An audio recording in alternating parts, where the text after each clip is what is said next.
Hi, I'm Alix Ewart and I am doing this interview to talk about Heartbleed, my debut album.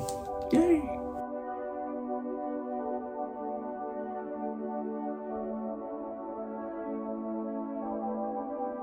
Honestly, I was kind of just sat in my manager's house and we were just talking about a potential album because I knew that I wanted to do one. I've always wanted to do an album and I knew I wanted to kind of do it before the end of 2023.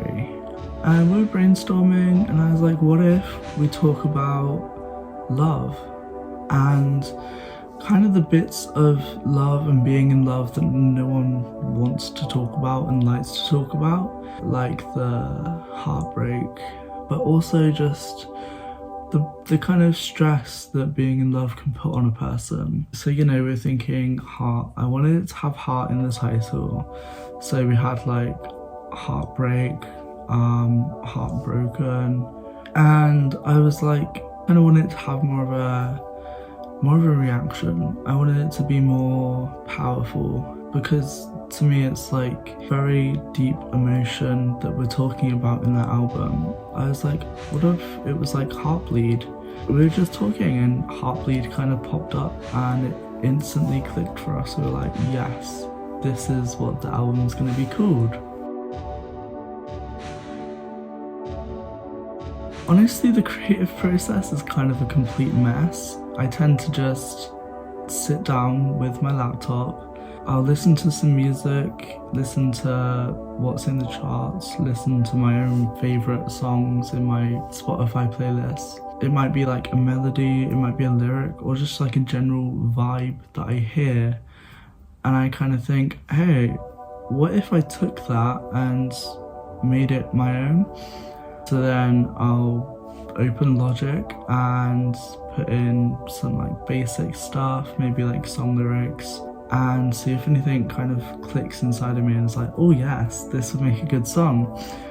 So a lot of it's kind of listening to other people and seeing what makes me feel like, yeah, this is a good basis for a song. A lot of the songs on the album are actually inspired by my old music from like 2018, 2017.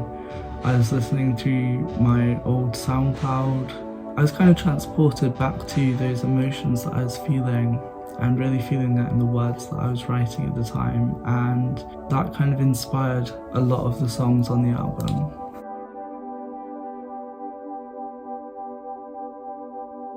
I'd say that I'm heavily inspired by artists like Slater and Kim Petras.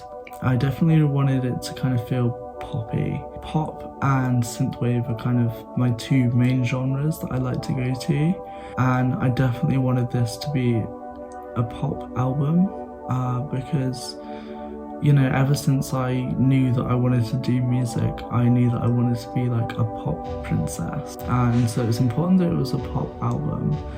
And I was heavily inspired, like I said, by Slater and Kim Petras, by their heavy use of kind of old pop styles of like 2013 kind of time. I definitely wanted it to kind of feel like it could have been made in 2013, 2012 kind of time. I obviously have my melodies that I want to follow and things like that, and then I kind of lay down basics like vocals into Logic Pro or just lyrics with a general like hum of what it's gonna sound like, and then I will kind of produce the track around those ideas. And I guess the most difficult part is that I will never be satisfied with my work. I will always kind of have that little producer voice being like, hey, this could be better.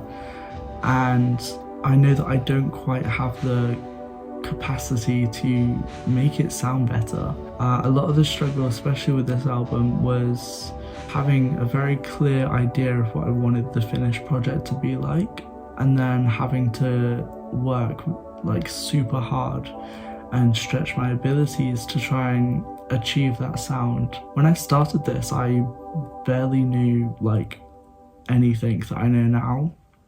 I started this album at the beginning of the year when I was still in college.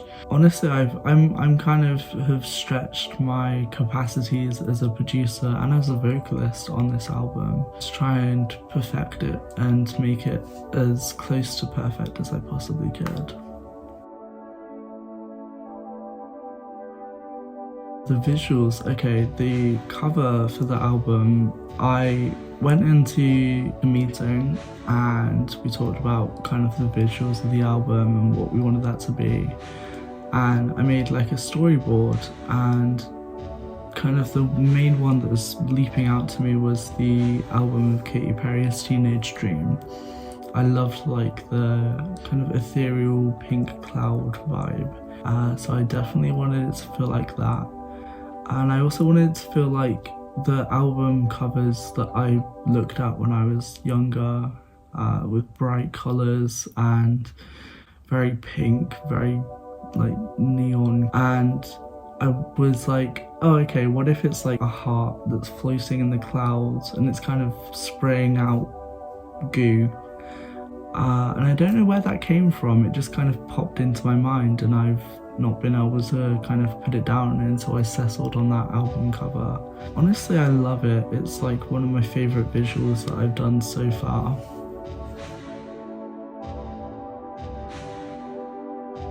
Love sucks. Love is hard and it's ugly. It's not this wonderful, beautiful thing that you always see in media. I kind of want to convey a message of hope that even when everything kind of goes to and that you're falling out of love or the person that you love doesn't actually like you back, that you can kind of find the strength in yourself to overcome that situation.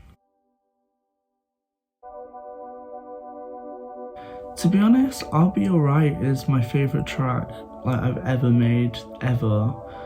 I just think it's so close to perfect. It's the most meaningful track that I've made. It's the most well produced, I feel. And I'm just so proud of it. I think it fits so well into the concept of the album. Honestly, I haven't really felt very much because right up until last week even, I have been working on it so hard that I haven't really had time to get that feeling of wow, it's done now. I think that's only just starting to settle in. Today I made the announcement that it's coming out. I think as I was writing that announcement, I was like, I can't do anything now. It's already being released, it's already being processed. And I feel like it was a relief because there have been times during the process of making this album that I have overworked myself. I just felt like it would never be done, and now it is. And that's like a wash of relief that it's kind of out of my hands now and onto my fans for them to enjoy. Yeah, I am planning on doing a kind of Heartbleed tour. It won't be anything like spectacular, but I'm definitely going to be performing it quite a bit throughout 2024 and onwards probably. So look out for me. If you're living in the UK, I will be coming to you. Throughout this album, I've been working on the visuals for live performances and choreography and stuff like that. So I am really working towards creating an amazing show for you guys, and I'm really looking forward to sharing that with you as well. Thank you very much for listening to my interview. This has been very exciting and I can't wait to hear what you think about the album. Mwah.